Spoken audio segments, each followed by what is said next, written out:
Selamat pagi Bapak Ibu serta saudara-saudariku, kita bertemu kembali di hari yang baru minggu ini, di awal minggu ini kita akan mendengarkan firman Tuhan. Mari kita berdoa. Kasih karunia Tuhan kita Yesus Kristus, kasih dari Allah Bapa dan persekutuan Roh Kudus itulah kiranya menyertai kamu. Amin.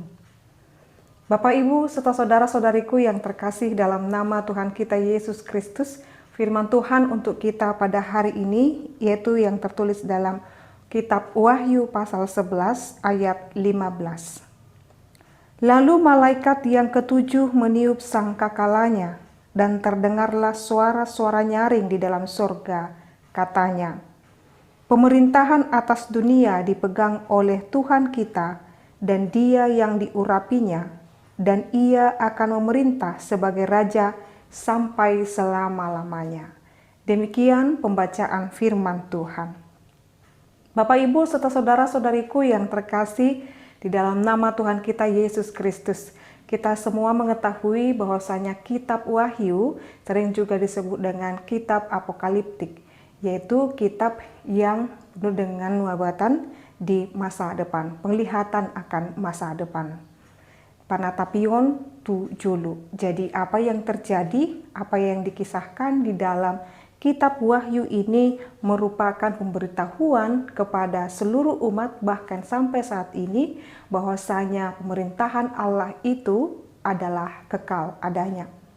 Lalu kitab Wahyu ini menegaskan kembali kepada kita Bapak Ibu, pemerintahan dunia itu sesungguhnya Allah yang memerintah. Jadi jikalau kita membaca dalam surat Paulus kepada Roma 13, di sana dikatakan pemerintah adalah wakil Allah di dunia ini. Jadi bagaimana kita sebagai warga negara yang baik, kita harus patuh kepada pemerintah sebab apa yang disampaikan oleh pemerintah adalah juga kehendak Allah. Sebab jikalau Allah berkehendak, maka semua orang atau secara rakyat atau secara kita warga negara, kita harus taat kepada pemerintah. Namun yang perlu diketahui oleh orang Kristen, bahwa pemerintahan dunia kekal dan dalam kendali anak domba Allah. Siapakah anak domba Allah? Yaitu Yesus Kristus.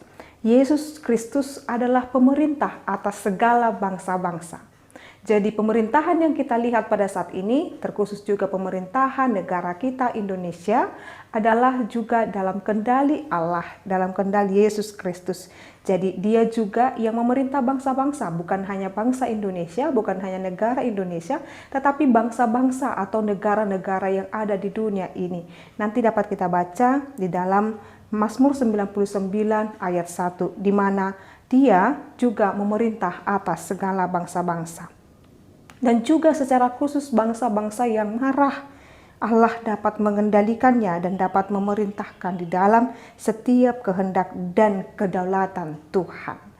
Kedaulatan Tuhan akan seluruh dunia dan bangsa, itulah yang dikisahkan dalam Wahyu 11 ayat 15 ini. Apa yang harus kita lakukan setelah kita mengetahui bahwasanya dunia ini, negara kita ini, bahkan kehidupan kita ini yang memerintah seutuhnya adalah Allah di dalam Yesus Kristus. Apa yang harus kita lakukan Bapak Ibu? Yang harus kita lakukan adalah tunduk, takluk, dan setia. Tunduk, takluk, dan setia, TTS. Ya, tunduk, takluk, dan setia pada pemerintahan Allah.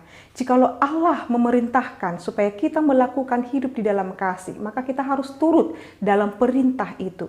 Jikalau Allah di dalam Yesus Kristus melarang kita untuk larangan-larangan yang tidak dikehendaki oleh Tuhan, dapat kita lihat nanti dalam hukum-hukum Taurat Tuhan itu, larangan-larangan dan perintah Tuhan, dan kita patuh kepada hukum, larangan, dan juga perintah Tuhan itu, maka di sanalah ketundukan dan ketaklukan dan kesetiaan kita kepada Tuhan. Jadi pemerintahan anak domba yaitu Yesus Kristus, kita harus taat di dalamnya. Di dalam hidup kita, kita juga adalah yang mengendalikan diri kita adalah Allah. Maka saat ini Tuhan mau berkata kepada kita, jikalau Tuhan adalah pemerintah dunia ini, Maka apa yang diminta oleh Tuhan kepada kita sebagai warga negara, sebagai warga dunia ini, maka berdoalah untuk keselamatan, berdoalah untuk kemurahan Tuhan atas dunia ini. Jikalau ada bangsa-bangsa di dunia ini sedang berperang, kita mengetahui Bapak Ibu, saudara-saudariku, jikalau ada peperangan maka akan banyak penyiksaan, akan banyak hal-hal yang tidak dikehendaki, kematian, penderitaan, dan segala ketersiksaan akan juga menghampiri manusia itu. Maka apa yang perlu dilakukan oleh orang Kristen? Maka teruslah di dalam tunduk pada pemerintahan Tuhan, yaitu mencerminkan hidup di dalam kasih, hidup di dalam damai. Jikalau saudaramu saat ini di dalam ketidakdamaian, hadirlah menjadi pembawa damai. Lalu yang kedua yang Tuhan tekankan kepada kita, selain taat, tunduk, dan setia, Tuhan juga menghendaki kita, Bapak Ibu, saudara-saudariku, hidup di dalam kehendak Tuhan. Jadi kehendak Tuhan itulah yang terbaik di dalam kehidupan kita. Kehendak Tuhan, pemerintahan Tuhan, dialah yang akan memberikan yang terbaik kepada kita. Lalu yang ketiga adalah percayakan hidupmu seutuhnya hanya kepada Tuhan. Jikalau Tuhan yang adalah memerintah atas segala dunia ini, bangsa-bangsa ini, bahkan diri kita, maka percayakan hidupmu seutuhnya kepada Dia. Jikalau saat ini hatimu gelisah, hatimu bimbang, hatimu saat ini sedang tidak menentu atau di dalam keraguan-raguan dan kekecewaan, saat ini tunduklah pada kehendak Tuhan dan tunduklah kepada pemerintahan Dia. Biarlah Allah yang berkuasa atas hidup kita. Biarlah Allah yang memerintah atas diri kita. Apa yang harus kita lakukan, apa yang tidak harus kita lakukan, mari kita uji dan kita tanyakan pada kehendak Tuhan. Lalu ketika kita mengetahui Allah yang memerintah atas bangsa, negara kita, dan diri kita secara pribadi sebagai orang Kristen, maka seharusnya yang kita lakukan adalah kehendak Allah.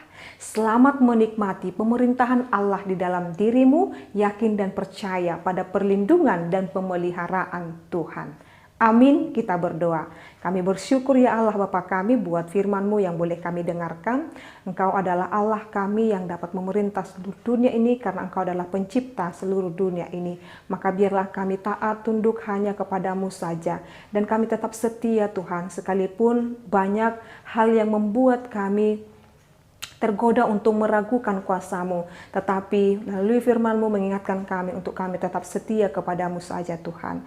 Biarlah kami menjadi warga kerajaan Allah yang tetap setia melakukan kehendak Tuhan. Ini kami Tuhan, terimalah kami dan berkatilah kami di dalam melakukan sepanjang hari ini, melakukan aktivitas kami. Biarlah Tuhan yang berkehendak dan berkuasa.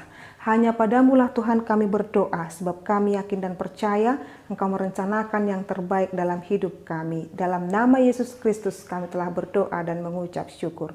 Anugerah daripada Tuhan kita Yesus Kristus, kasih dari Allah Bapa dan persekutuan Roh Kudus itulah kiranya menyertai dan memberkatimu sekarang sampai selama-lamanya. Amin.